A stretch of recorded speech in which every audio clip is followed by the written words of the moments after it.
Et tout de suite, les courriers du cœur avec Émilie. Bonsoir à tous, j'espère que vous allez bien, que vous avez passé un bon week-end. Je peux enfin vous le dire, j'ai mis mon sapin. Bon, il n'est pas encore décoré, j'ai pas eu le temps, mais en tout cas, il est là, il clignote et il attend déjà la suite. Meilleur moment de l'année pour moi. Et comme on est bientôt en décembre et que je me suis déjà regardé toutes les comédies romantiques de Noël, j'ai envie de ne parler que d'amour. Mais je vous autorise toujours à m'envoyer vos histoires pour me raconter vos pires rencarts, ne m'oubliez pas. Ah oui, c'est vrai. Bon, aujourd'hui, en vrai, on va pas vraiment parler de grandes déclarations d'amour, ni de rupture, enfin peut-être un petit peu. On va surtout parler de sexe. Encore, oui, je sais, vous de adorez l'audience, ça. de l'audience, de l'audience. hurler dans le micro. Mais C'est comme réveillé. vous connaissez mes courriers du cœur, vous savez qu'on ne va pas vraiment parler de sexe, mais de non-sexe. Moins Oh non, d'audience. s'il là. vous plaît. Je vais répondre au mail de Coralie qui me parle de son mec qui n'a aucune libido.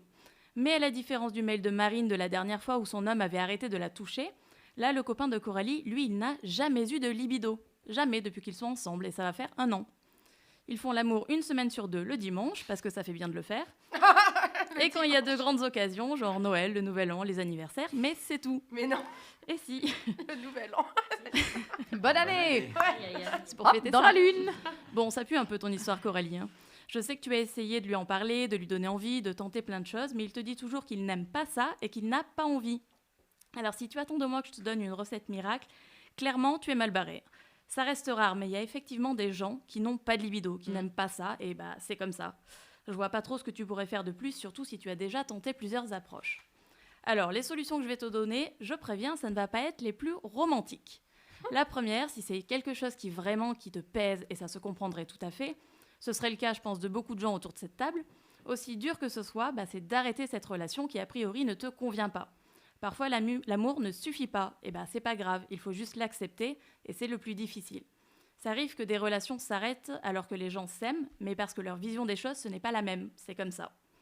La deuxième chose, c'est de discuter avec lui et qu'il accepte que tu ailles voir ailleurs pour combler ce manque. J'ai prévenu, c'était pas ce qu'il y avait de plus romantique. Clairement, c'est pas une solution qui convient à tout le monde, personnellement, je ne pourrais pas, mais ça reste une solution qui peut sauver votre couple si l'idée c'est de le sauver à tout prix et que la situation telle qu'elle est, elle n'est plus vivable. Dernier recours, même si peut-être que ça ne suffira pas, mais tu peux toujours t'acheter un god et t'amuser toute seule pour t'envoyer en l'air. Womanizer, womanizer, womanizer. Voilà. Voilà, c'était pas la chronique la plus romantique du monde, mais promis, je me rattraperai un jour. Et surtout, ne m'oubliez pas pour vos pires encarts si vous voulez cette chronique la semaine prochaine. Merci Émilie. Et pour lui écrire, c'est sur emily.pantouflexplosive@gmail.com.